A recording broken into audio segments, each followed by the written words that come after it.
Hello. My name is Mitch. I'm here to tell you guys about an experience I had.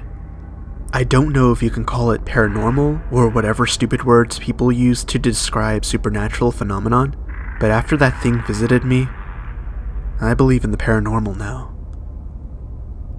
A week after I moved in with my brother Edwin, after my house was foreclosed, I finished unpacking.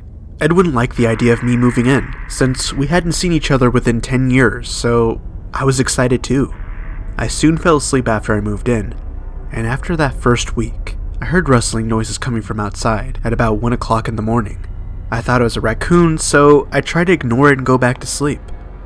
The next morning, I told Edwin about it.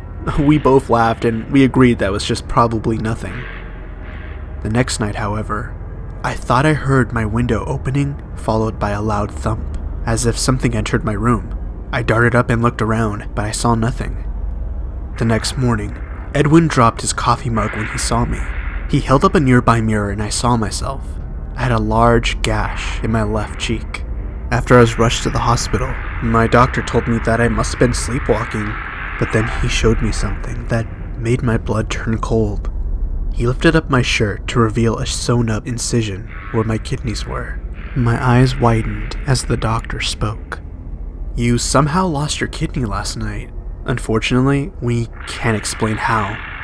"I'm really sorry, Mitch," my doctor told me. The next night was my breaking point. Around midnight, I woke up to a truly horrifying sight. I was staring face to face with a creature with a black hoodie and a dark blue mask with no nose or mouth, staring right down at me.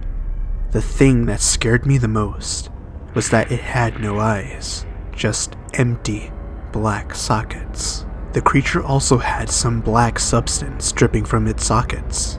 I grabbed my camera nearby and took a picture. The creature lunged at me and tried to claw open my chest. Luckily, I stopped it before it can get to me. I kicked it right in the face. As I escaped the creature, I ran out of my brother's house and into the night. I eventually ended up in the woods near my brother's house and tripped over a rock.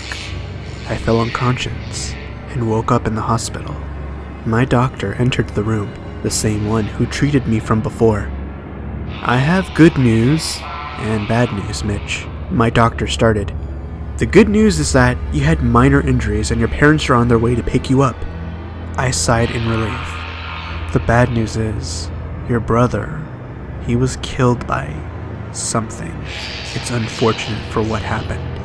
I am so sorry, Mitch." Later that night, my parents took me back to Edwin's house so I can collect my remaining belongings, which I did. Upon entering my room, I was scared. I grabbed my camera, then stopped dead in my tracks.